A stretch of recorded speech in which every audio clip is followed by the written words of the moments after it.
বিশ্ব বৰেণ্য শিল্পী ডক্টৰ ভূপেন হাজৰিকাদেৱে কৈ গৈছিল যে আজি অসমীয়াই নিজক নিচিনিলে অসম ৰসাতলে যাব।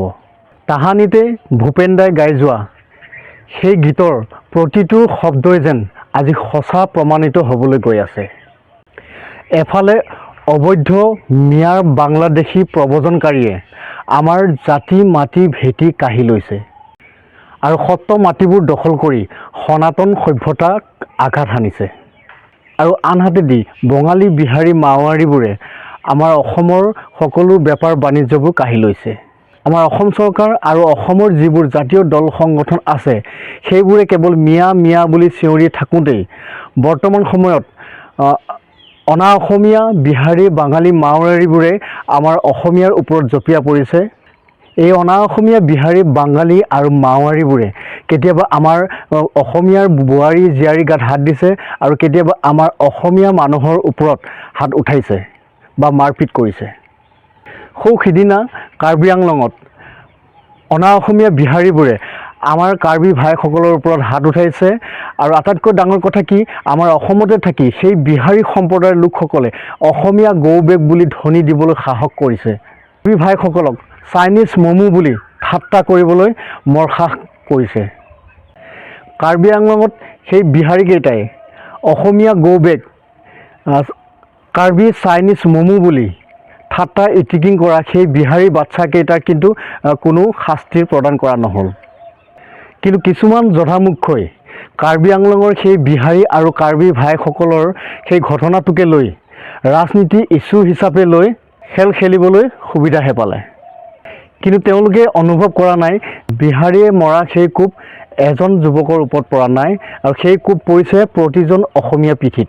জয় শ্ৰীৰাম বুলি কৈ আমাৰ অসমতে বহিৰাগত বিহাৰী বাঙালী মাৰোৱাৰীবোৰে দল সংগঠন খুলিব পৰা হ'ল আৰু সেই দল সংগঠনবোৰে আমাৰ খিলঞ্জীয়া জাতীয় দল সংগঠনবোৰক দম দিব পৰা হ'ল।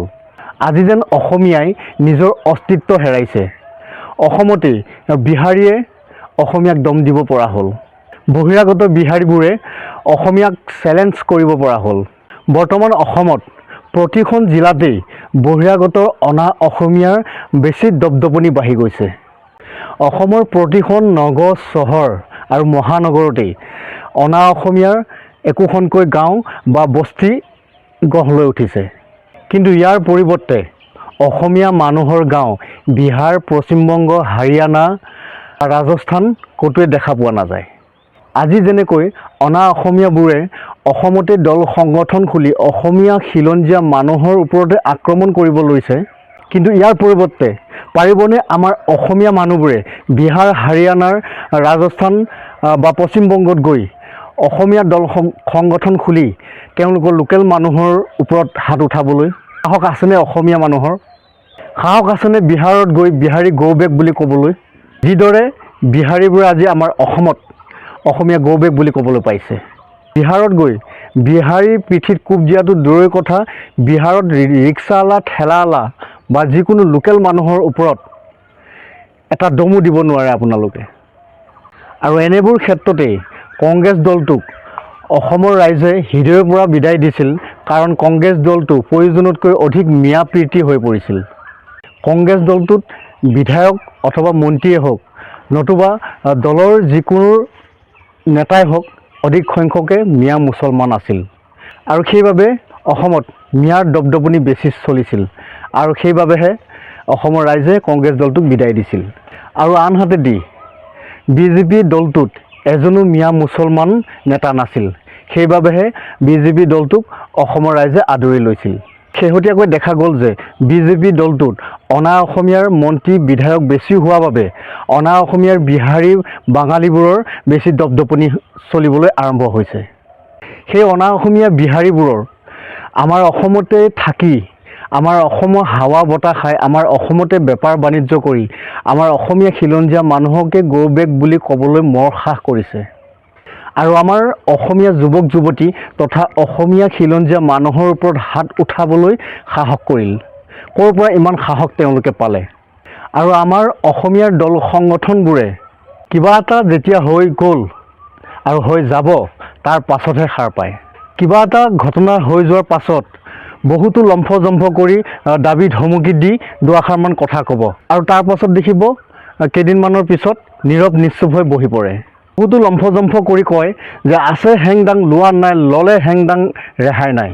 আৰু আপোনালোকে হেংদাং ল'ব কেতিয়া? ইফালে জাতি সংকটত, জাতি যাওঁ যাওঁ অৱস্থা, আপোনালোকৰ সেই হেংদাং হাতত তুলি ল'ব কেতিয়া? বহিৰাগত সেই অনা অসমীয়াবোৰে আমাৰ অসমীয়াৰ ভাই বন্ধুসকলক পিঠি বহল কৰি দিছে। অসমীয়া গৌবেগ বুলি আমাৰ অসমীয়াৰ জাতিক দৌৰাই দৌৰাই মাৰিছে। নিতৌ বহিৰাজ্যৰ পৰা আমাৰ অসমৰ যুৱক যুৱতীৰ মৃত্যুৰ খবৰ আহিছে। আৰু আমি অসমীয়া খিলঞ্জীয়াবোৰে কি কৰিছোঁ?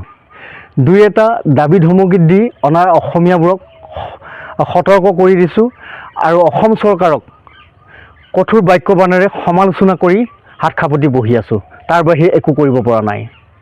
আজি অসমত বাহিৰৰ পৰা অহা, বহিৰাজ্যৰ পৰা অনা অসমীয়াবোৰে আমাৰ বোৱাৰী জীয়াৰীক গাত হাত দিছে, আমাৰ বোৱাৰী জীয়াৰীক ধৰ্ষণ কৰিছে, আমাৰ বোৱাৰী জীয়াৰীক মাৰ্ডাৰ কৰিছে আৰু আমাৰ খিলঞ্জীয়া মানুহক দৌৰাই দৌৰাই খেদি খেদি মাৰিছে।